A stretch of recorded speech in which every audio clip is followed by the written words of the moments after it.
Good morning everybody. मैं विकास आप सभी का वीके कैंपस में स्वागत करता हूं। आज जो हम पढ़ेंगे वो होगा हमारा साइटोलॉजी यानी कोशिका विज्ञान। तो आइए स्टार्ट करते हैं।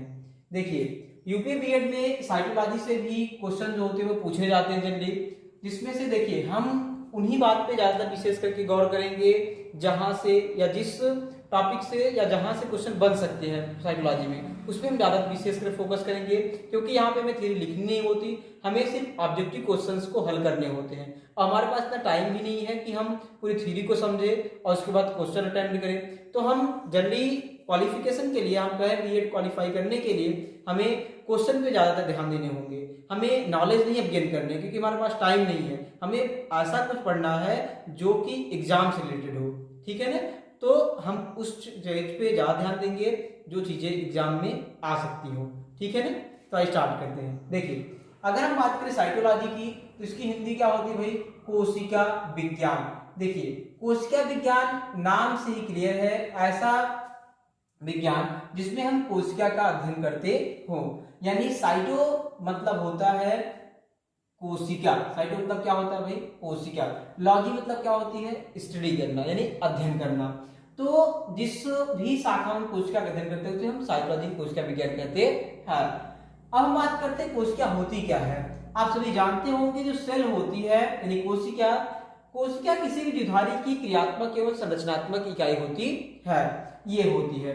सबसे पहले अगर हम बात करें, सबसे पहले कोशिका की खोज किसने की थी भाई? 1665 ईस्वी में। कितने में भाई? 1665 ईस्वी में रॉबर्ट हुक ने, किसने?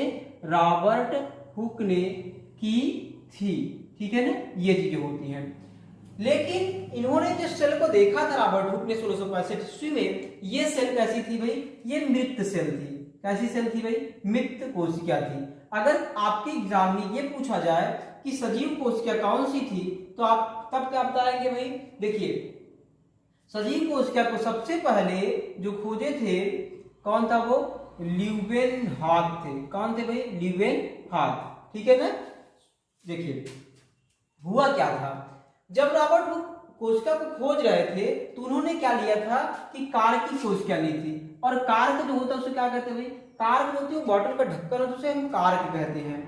ये पेड़ की छालों से बनी होती थी। ये आज की बात नहीं कर रहा कि प्लास्टिक या लोहे की सील पैक लगी हुई बोतल ढक्कन आती थी। पहले की बात करें 1665 ईस्वी में, जब बोतल के जो ढक्कन होते हैं वो किसके बने आते थे? पेड़ की छालों के बन के आते थे। तब की बातें कर रहे हैं कि इसमें उन्होंने मधुमक्खी के छत्ते जैसी संरचना को देखा था। और जब ल्यूवेनहॉक ने देखा सबसे पहले जीवित कोशिका को, तो उन्होंने तालाब के पानी में देखा था, पॉन्ड्स वाटर में, ठीक है ना, तालाब के पानी में, ठीक। और वो सेल कैसी थी भाई? वो बैक्टीरिया की सेल थी। कौन सी सेल थी? बैक्टीरिया की सेल थी। तो आप इस पे ध्यान देंगे कि सबसे पहले कोशिका 1665 ईस्वी में रॉबर्ट हुक के द्वारा खोजी गई थी। और अगर ये सजीव कोशिका की बात की जाए तो ल्यूवेनहॉक ने बैक्टीरियल सेल को खोज के किया था। ये बातें होती है। आगे हम बढ़ते हैं और देखते हैं इसके आगे, तो हमें मिलता है कोशिका सिद्धांत। कोशिका सिद्धांत में जल्दी देखिए, हमें ज्यादातर डिफिनीशन तो नहीं जाननी है, कोशिका सिद्धांत में कही क्या बातें गई थी। एक बात आपको ध्यान देनी, क्योंकि वहां से क्वेश्चन पूछा जा सकता है, वो ये कि कोशिका सिद्धांत की खोज 1839 में की गई थी। दो वैज्ञानिक थे। कौन कौन थे भाई? एक वैज्ञानिक का नाम था मैथियास स्लाइडेन। कौन थे भाई? Matthias Schleiden. एवं दूसरे वैज्ञानिक थे थियोडोर स्वान, ठीक है ना। कौन थे भाई? मैथियास स्लाइडेन और थियोडोर स्वान। तो अगर आप बात करेंगे मैथियास स्लाइडेन की, तो मैथियास स्लाइडेन कौन था? ये एक वनस्पति शास्त्री थे। और थियोडोर स्वान जो थे वो एक जंतु वैज्ञानिक थे।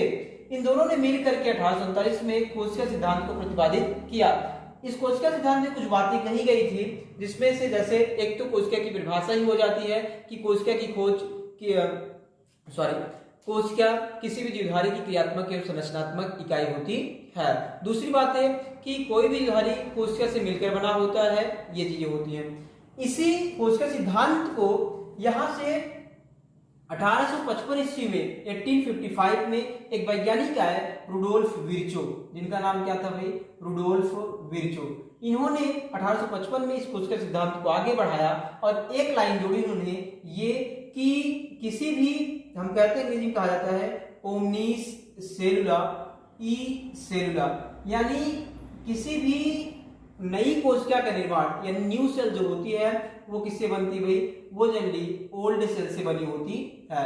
यानी जैसे कोई भी मान लीजिए सेल बनानी है, हमें नई सेल न्यू सेल फॉर्म करनी है, तो ये जब ओल्ड सेल डिवाइड करेगी, क्या करेगी भाई, डिवाइड करेगी यानी विभाजित होगी, तो 1 से 2 नई सेल का निर्माण होता है। यही बातें किसने कही थी, 1855 में विर्चो साहब ने बताई थी। अब हम आगे देखते हैं, और ये कि कोशिका जो होती है उसके अगर हम शेप की बात करें यानी आकार और आकृति की, तो हम देखते हैं कि जो उसकी संरचना होती है जो दिखने में वो कई प्रकार की दिखती है हमें, जैसे गोलाकार, छड़नुमाकार, डंडाकार, ये तमाम प्रकार की उसकी स्ट्रक्चर जो होती है जनरली दिखती है। अब हम ये चीज देखें जो यहाँ पे पूछा जा सकता है आपसे इस आकार और आकृति में, ये कि सबसे, यानी पहले हम ये जान लेते भाई, एक सामान्य कोशिका की जो संरचना होती है, सामान्य कोशिका की संरचना वो कितनी होती है भाई, वो जनरली आप देखेंगे 0.2 to 5 माइक्रोन के बीच होती है। यानी 0.2 माइक्रोन से 5 माइक्रोन के बीच एक सेल की जो संरचना होती है वो पाई जाती है। इसमें से आप देखेंगे जो क्वेश्चन पूछा जाता है वो ये कि सबसे बड़ी कोशिका किसकी होती है। देखिए सबसे बड़ी और सबसे लंबी, ये बात ध्यान देंगे आप, बड़ी और लंबी, और एक होती है छोटी। तो पहली बात आप समझ लेंगे कि बड़ी क्या चीज होती है। बड़ी मतलब ऐसी कोशिका जिसमें लंबाई और चौड़ाई दोनों हो, उसे हम क्या मानेंगे, बड़ी कोशिका। और लंबी अगर बात करेंगे आप, तो लंबी में सिर्फ हम क्या देखेंगे कि जिसकी लंबाई हो, लेंथ होती है, उसमें विड्थ ना हो। तो देखिए बड़ी जो होती है वो होती है शुतुरमुर्ग के अंडे की। किसकी होती है भाई, शुतुरमुर्ग के अंडे की, ऑस्ट्रिच एग जिसे हम कहते हैं, उसकी होती है। और ये कितनी होती है भाई, अगर आप देखेंगे इसकी संरचना तो 15 सेंटीमीटर के बीच होती है। और जो सबसे लंबी होती है वो होती नर्व सेल। नर्व सेल मतलब तंत्रिका कोशिका, ठीक है ना। तंत्रिका कोशिका अगर बात करें तो ये 90 सेंटीमीटर से लेकर के कुछ मीटर तक हो सकती है, फ्यू मीटर के बीच जो होती है वो पाई जाती है। ये चीजें होती हैं। देखिए ये काफी इंपॉर्टेंट है आपके लिए कि आपको जानना कि बड़ी कोशिका कौन सी होती है, लंबी, और छोटी कौन सी होती है। छोटी जो होती है वो होती है माइकोप्लाज्मा की। किसकी होती है भाई, माइकोप्लाज्मा की। माइकोप्लाज्मा क्या होता है भाई, इसको जान लीजिएगा। माइकोप्लाज्मा एक बैक्टीरिया होता है, यानी ये क्या है, एक जीवाणु है, ठीक है ना। इसकी संरचना आप देखेंगे तो ये सबसे छोटी है, तो 0.1 माइक्रोन इसकी जो संरचना होती है यानी आकार होता है वो 0.1 माइक्रोन के बीच पाई जाती है। और एक खास बात होती है बैक्टीरिया में, इस माइकोप्लाज्मा में, कि माइकोप्लाज्मा एक ऐसा बैक्टीरिया होता है जिसमें कोशिका भित्ति भी नहीं पाई जाती है। तो ये इसकी खास बात होती है किसकी, माइकोप्लाज्मा की, ठीक है ना। अब देखिए ये तो बातें थी, हम शेप एंड साइज और कोशिका क्या था उसके विषय में जान रहे थे। अब हम थोड़ा सा आगे कोशिका का प्रकार, यानी कोशिका कितने प्रकार की होती, कोशिका के प्रकार, type of cell. Type of cell की अगर आप बात करेंगे तो जनरली कोशिका 2 प्रकार की होती है। कौन कौन भाई, एक सेल होती है जिसे हम कहते हैं प्रोकैरियोटिक सेल, और एक होती है हम कहते हैं यूकैरियोटिक सेल। अगर आप बात करेंगे प्रोकैरियोटिक सेल की, तो देखिए यहाँ पे जो क्वेश्चन पूछे जा सकते हैं वो ये कि इनके एग्जांपल्स क्या होते हैं, ये काफी रोल अदा करते हैं आपके लिए। देखिए पहले तो थोड़ा सा ये भी जान लेते हैं प्रोकैरियोटिक सेल और यूकैरियोटिक सेल में डिफरेंस क्या होगा। तो देखिए इनका जो मेन डिफरेंशिएशन होता है, अगर मान लीजिए आपसे हम पूछे कि किस बेसिस पे आप प्रोकैरियोटिक और यूकैरियोटिक सेल को अलग करेंगे, तो उसके लिए सबसे बेसिस जो होती है वो न्यूक्लियस होता है इनका, यानी जो केंद्रक होता है वो बनता है। कि जो प्रोकैरियोटिक सेल होती है, इस सेल के पास जो केंद्रक होता है वो सुविकसित नहीं होता, वो सुविकसित नहीं होता। किसकी बात करें भाई, प्रोकैरियोटिक सेल की। और यूकैरियोटिक सेल में जो केंद्रक होता है वो सुविकसित माना जाता है। अब आप कहेंगे सुविकसित क्या मतलब, क्या हुआ भाई। देखिए अगर हम एक सेल को देखें तो इस सेल में आप जनरली देखेंगे तो यहाँ पे जो न्यूक्लियस होगा, इस न्यूक्लियस के चारों तरफ एक न्यूक्लियर मेम्ब्रेन होती है, यानी केंद्रक झिल्ली पाई, या हम कह सकते हैं केंद्रक कला जो होती है वो प्रेजेंट होती है। अगर जिसमें केंद्रक कला प्रेजेंट होगी उसे हम मानेंगे कि ये केंद्रक सुविकसित है, और जिसमें नहीं होगा उसे हम क्या मानेंगे कि ये जो केंद्रक है वो सुविकसित नहीं है। ये चीजें होती है। तो हमने क्या देखा कि प्रोकैरियोटिक सेल में केंद्रक सुविकसित नहीं है और यूकैरियोटिक में सुविकसित पाई जाती है। दूसरा, डीएनए के बनाने के समय में देखेंगे इसके साथ एक प्रोटीन पाइथन कहते हैं हिस्टोन प्रोटीन कही जाती है। इस हिस्टोन प्रोटीन क्या होती है भाई, डीएनए के साथ हिस्टोन प्रोटीन भी जो होती है वो अब्सेंट होती है, यानी अनुपस्थित होती है। किसमें भाई, प्रोकार्योटिक कोशिका में। दूसरी बात है, इनमें जितने भी दोहरी झिल्लियुक्त कोशिकांग होती हैं, दोहरी झिल्लियुक्त कोशिकांग मतलब कोशिका के अंदर जब देखेंगे आप तो इसमें कुछ कोशिकांग जो होते हैं पड़े होते हैं इस सेल के अंदर, जिसमें से दो प्रकार के होते हैं। एक होते से हम कहते हैं एकल झिल्लियुक्त और एक होते जो हम कहते हैं दोहरी झिल्लियुक्त।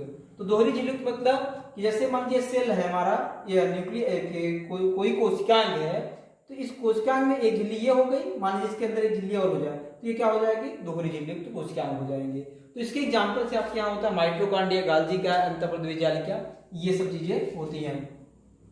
और जो देखेंगे राइबोसोम होता है वो 70S टाइप का पाया जाता है। कितने टाइप का होता है भाई, 70S टाइप का। राइबोसोम जनरली दो प्रकार के आपको मिलते हैं, 70S और 80S टाइप के, जिसमें से जो 70S टाइप का राइबोसोम है किसमें पाया जाता है, वो प्रोकार्योटिक सेल में पाया जाता है। तो हमने क्या देखा कि प्रोकार्योटिक कोशिका में सुविकसित केंद्रक नहीं होता, डीएनए के साथ हिस्टोन प्रोटीन नहीं होता, दोहरी झिल्लियुक्त कोशिकांग नहीं होते, और राइबोसोम जो होता है वो 70S प्रकार का पाया जाता है। अब हम इसके एग्जाम्पल को जान लेते हैं भाई। इस एग्जाम्पल में आप जैसे देखेंगे जनरली बैक्टीरिया जो होता है वो होगा, ठीक है ना। और क्या हो सकता है भाई, बीजीए हो सकता है, ब्लू ग्रीन एल्गी हो सकते हैं। ये किसके एग्जाम्पल है भाई, प्रोकार्योटिक सेल के एग्जाम्पल जो होते हैं वो होते हैं, ठीक, ये चीजें होती हैं। और एक बात जो छूट गई थी वो ये कि हमारे जो सेल थ्योरी में पढ़ा, उस सेल थ्योरी का एक एक्सेप्शन होता है कोशिका सिद्धांत का, वायरस विषाणु जो होती है इसमें कोशिका जो होती है वो नहीं होती, जिसके कारण हम इसे अकोशिकीय कहते हैं, अकोशिकीय कहते हैं। अकोशिकीय मतलब इसके पास कोशिका ना, ठीक है ना, ये चीजें होती हैं। और जो जो चीजें इसमें प्रेजेंट नहीं होती वो सब यूकैरियोटिक सेल में प्रेजेंट होती है। इसके साथ साथ यूकैरियोटिक सेल में 80S टाइप का राइबोसोम पाया जाता है, ठीक है ना। आपको इसमें क्या पर ध्यान देना भाई कि प्रोकार्योटिक कोशिका के एग्जांपल क्या होते हैं, ये काफी आपके लिए इंपॉर्टेंट जो होता है, ठीक है ना, ये चीजें होती हैं। और यूकैरियोटिक सेल में क्या देखना है आपको भाई कि इसमें राइबोसोम 80S टाइप के होते हैं, डीएनए के साथ हिस्टोन प्रोटीन पाई जाती है। इससे एग्जांपल की अगर बात करेंगे तो अधिकांश जितने भी चीजों को आप देखते हैं वो सभी क्या होते हैं, यूकैरियोटिक के ही सेल के एग्जांपल से। हम आप माने मनुष्य, पेड़ पौधे, जितने भी चीजें होती हैं वो सब किसमें है, यूकैरियोटिक सेल के एग्जांपल होते हैं, ठीक है ना। दूसरी बात है, ये तो संरचना के आधार पे थी कि जो हमारी सेल होती है वो दो प्रकार की होती है। एक प्रकार और होता है जो कि हम उसकी संख्या के आधार पर करते हैं, जिसमें या किसी भी जीवधारी में कितनी संख्या है सेल की, उसके आधार पर अगर करेंगे तब भी आपको दो मिलेगा। एक मिलेगा एक कोशिकीय, एक क्या मिला भाई, एक कोशिकीय, और दूसरा मिलेगा बहुकोशिकीय। अगर आप बात करेंगे एक कोशिकीय थी, एक कोशिकीय मतलब यूनिसेलुलर, यूनिसेलुलर मतलब ऐसे होंगे जिनकी, देखिए पहली बात समझिए आप, प्रोकार्योटिक और यूकैरियोटिक जो आप सेल डिफाइन कर रहे हैं, डिफरेंशिएशन कर रहे हैं, ये डिफरेंशिएशन आप उसके स्ट्रक्चर को देख के कर रहे हैं कि उसमें क्या क्या चीजें प्रेजेंट है क्या नहीं है। और ये जो डिफरेंशिएशन में कर रहे हैं वो इस बेसिस पे किया जाता है कि किसी भी जीवधारी के अंदर कितनी सेल है। एक सेल है तो वो एक कोश की होगा, और एक से अधिक है तो वो बहुकोश की होगा, ठीक है ना, ये चीजें होती हैं। आप कभी भी दिमाग पे नहीं बैठाएंगे कि प्रोकार्योटिक मतलब एक कोश की या यूकैरियोटिक मतलब बहुकोश की। कभी कभार बुक में ऐसा लिख दिया गया है कहीं कहीं पे कि प्रोकार्योटिक मतलब एक कोश की, ऐसा कोई मतलब नहीं। प्रोकार्योटिक उसकी क्या क्या चीजें प्रेजेंट नहीं होती उसके आधार दिया गया है और संख्या के आधार दिया गया है। इस एग्जाम्पल में आप देखेंगे जैसे प्रोटोजोआ के जितने भी सदस्य होते हैं, जैसे अमीबा, पैरामीशियम, यूग्लिना या बैक्टीरिया भी आ जाता है। और बहुकोशिकीय में मानव, पेड़ पौधे जो उच्च वर्गीय पेड़ पौधे हैं, वो सारी चीजें जो होती है वो बहुकोशिकीय में आती है, ठीक है ना, ये चीजें होती हैं। अब हम अगले वीडियो में देखेंगे कि इस सेल के अंदर और क्या क्या स्ट्रक्चर जो होती हैं वो पाई जाती हैं, कोशिकाएं क्या होती हैं, उसके विषय में चर्चा करेंगे।